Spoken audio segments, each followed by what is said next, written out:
Je bénirai l'Éternel en tout temps. Ses louanges seront toujours dans ma bouche. Ou j'aime qu'on ait un problème. Et puis qu'elle est content comme ça. Ah, m'pas caché Dieu. Depuis que commence li Bible moi chaque jour, me senti charge problème moi yo sorti sous dôme.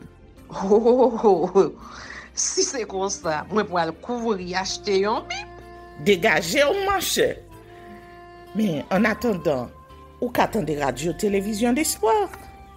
Radio Vision d'Espoir. Oh, moi t'attendais une annonce comme ça, oui.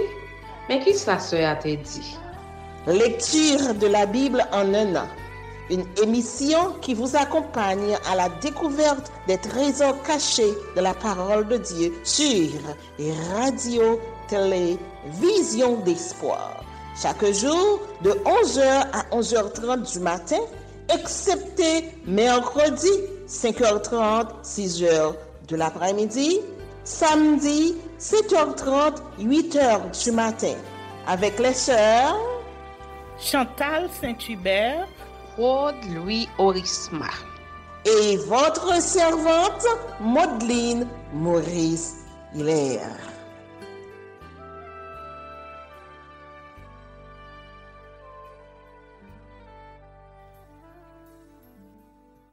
Saint-Esprit de Dieu, fais-nous la grâce de jouir de ta présence durant cette lecture qui enseigne, convainc, corrige, instruit et qui sauve. Au nom de Jésus. Amen.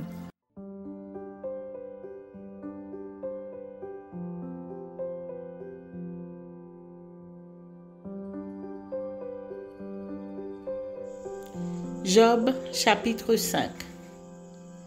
Crie maintenant, qui te répondra? Auquel dessein t'adresseras-tu? L'insensé périt dans sa colère, le fou meurt dans ses emportements. J'ai vu l'insensé prendre racine, puis soudain j'ai maudit sa demeure. Plus de prospérité pour ses fils, ils sont foulés à la porte et personne qui les délivre. Sa moisson est dévorée par des affamés qui viennent l'enlever jusque dans les épines. Et ses biens sont engloutis par des hommes altérés. Le malheur ne sort pas de la poussière et la souffrance ne germe pas du sol. L'homme naît pour souffrir comme l'étincelle pour voler. Pour moi, j'aurai recours à Dieu et c'est à Dieu que j'exposerai ma cause. Il fait des choses grandes et insondables, des merveilles sans nombre. Il répand la pluie sur la terre et envoie l'eau sur les campagnes. Il relève les humbles et délivre les affligés. Il anéantit les projets des hommes rusés et leurs mains ne peuvent les accomplir. Il prend les sages dans leurs propres ruses et les desseins des hommes artificieux sont renversés. Il rencontre les ténèbres au milieu du jour. Il tâtonne en plein midi comme dans la nuit. Ainsi, Dieu protège le faible contre leurs menaces et le sauve de la main des puissants. Et l'espérance soutient le malheureux, mais l'iniquité ferme la bouche. Heureux l'homme que Dieu châtie. Ne méprise pas la correction du Tout-Puissant. Il fait la plaie et il la bande. Il blesse et sa main guérit. 6 fois, il te délivrera de l'angoisse et 7 fois, le mal ne t'atteindra pas. Il te sauvera de la mort pendant la famine et des coups du glaive pendant la guerre. Tu seras à l'abri du fléau, de la langue, tu seras sans crainte quand viendra la dévastation. Tu te riras de la dévastation comme de la famine, et tu n'auras pas à redouter les bêtes de la terre. Car tu feras alliance avec les pierres des champs, et les bêtes de la terre seront en paix avec toi. Tu jouiras du bonheur sous ta tente, tu retrouveras tes troupeaux au complet. Tu verras ta postérité s'accroître et tes rejetons se multiplier comme l'herbe des champs. Tu entreras au sépulcre dans la vieillesse comme on emporte une gerbe en son temps. Voilà ce que nous avons reconnu. Voilà ce qui est. À toi d'entendre et de mettre à profit.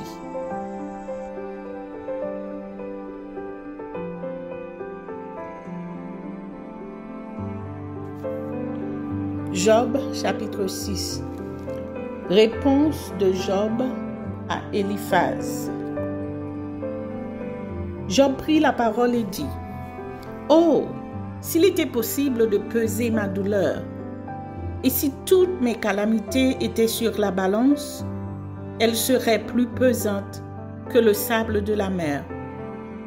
Voilà pourquoi mes paroles vont jusqu'à la folie. Car les flèches du Tout-Puissant m'ont percé et mon âme en suce le venin. Les terreurs de Dieu se rangent en bataille contre moi. L'âne sauvage crie-t-il auprès de l'herbe tendre? Le bœuf mugit-il auprès de son fourrage? Peut-on manger ce qui est fade et sans sel? Y a-t-il de la saveur dans le blanc d'un œuf? Ce que je voudrais ne pas toucher, c'est là ma nourriture, si dégoûtante soit-elle. Puisse mon vœu s'accomplir et Dieu veuille réaliser mon espérance. Qu'il plaise à Dieu de m'écraser, qu'il étende sa main et qu'il m'achève. Il me restera, du moins, une consolation, une joie dans les maux dont il m'accable. Jamais je n'ai transgressé les ordres du Saint. Pourquoi espérer quand je n'ai plus de force? Pourquoi attendre quand ma fin est certaine? Ma force est-elle une force de pierre? Mon corps est-il d'airain? Ne suis-je pas sans ressources et le salut n'est-il pas loin de moi? Celui qui souffre a droit à la compassion de son ami, même quand il abandonnerait la crainte du Tout-Puissant. Mes frères sont perfides comme un torrent, comme le lit des torrents qui disparaissent. Les glaçons en troublent le cours, la neige s'y précipite. Viennent les chaleurs et ils tarissent. Les feux du soleil et leur lit demeurent à sec. Les caravanes se détournent de leur chemin, s'enfoncent dans le désert et périssent. Les caravanes de Théma fixent le regard, les voyageurs de Séba sont pleins d'espoir.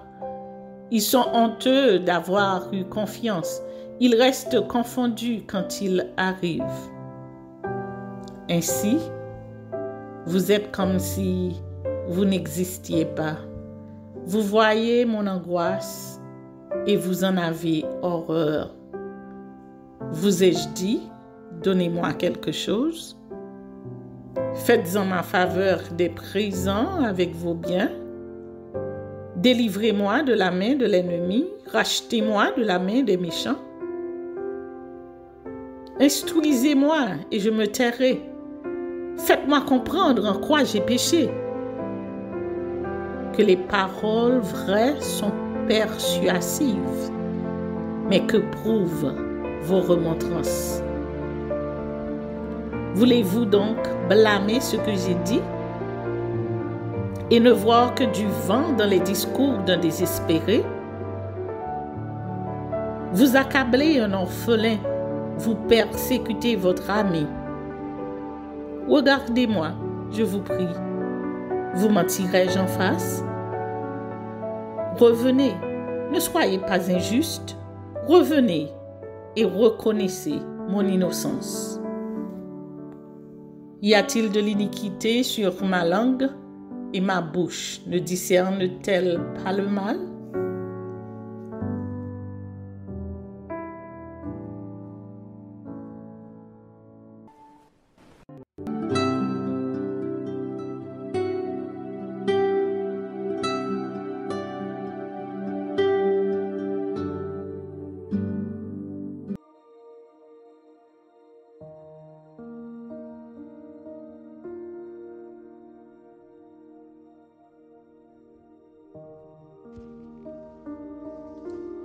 Vision de Daniel, le bélier et le bouc.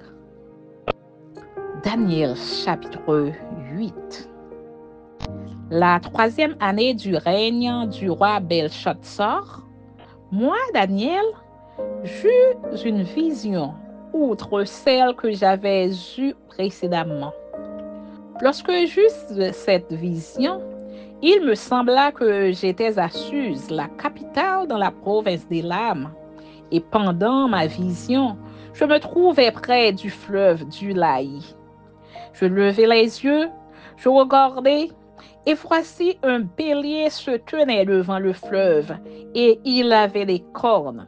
Ses cornes étaient hautes, mais l'une était plus haute que l'autre, et elle s'éleva la dernière. Je vis le bélier qui frappait de ses cornes à l'Occident, au septentrion et au midi. Aucun animal ne pouvait lui résister, et il n'y avait personne pour délivrer ses victimes. Il faisait ce qu'il voulait, et il devint puissant. Comme je regardais attentivement, voici, un bouc venait de l'Occident et parcourait toute la terre à sa surface sans la toucher. Ce bouc avait une grande corne entre les yeux.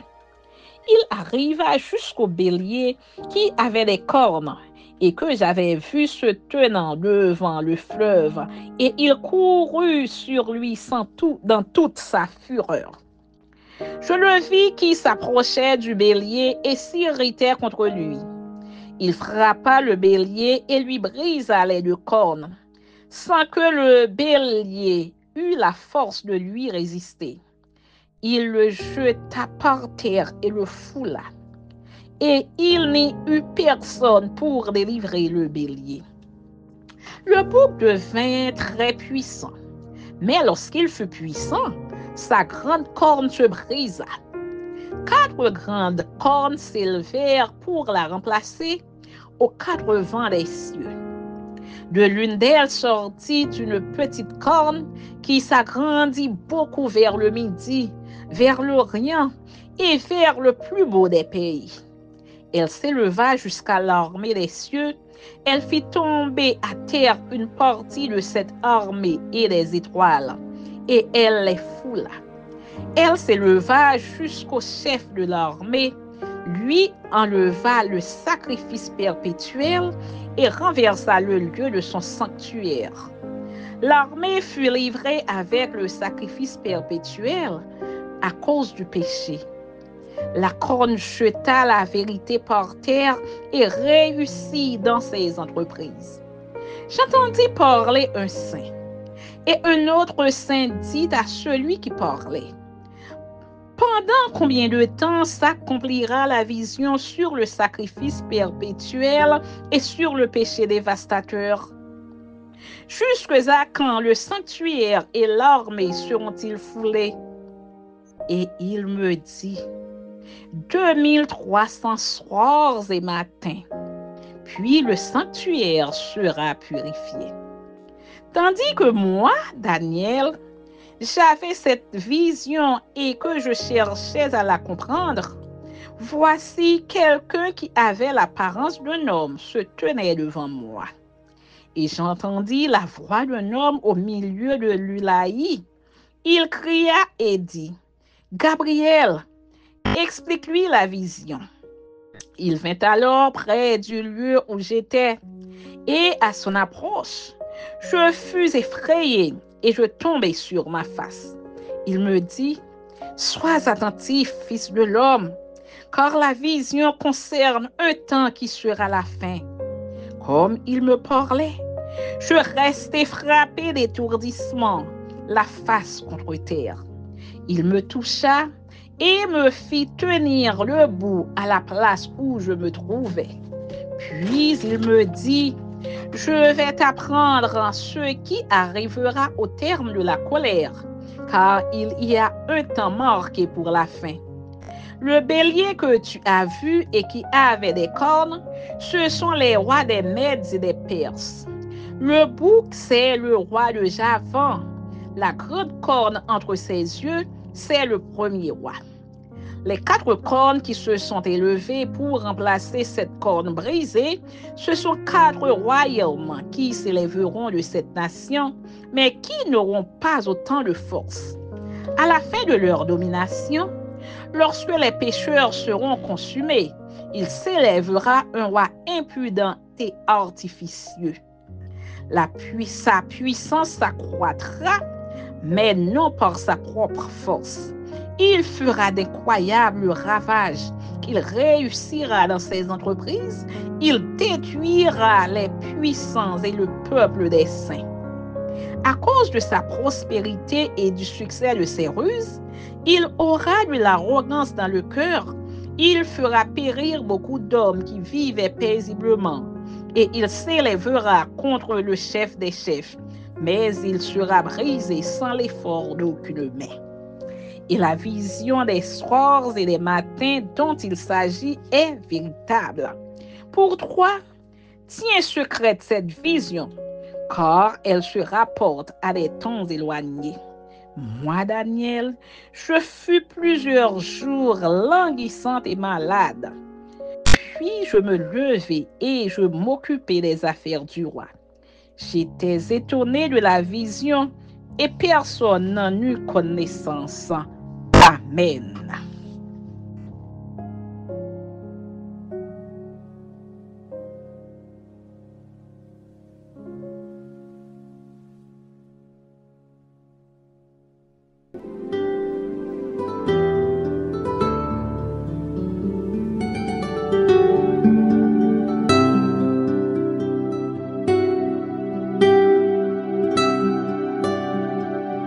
Merci Seigneur de nous donner le discernement dans la lecture de ta parole, que nous y prêtions attention afin d'appliquer notre cœur à la sagesse.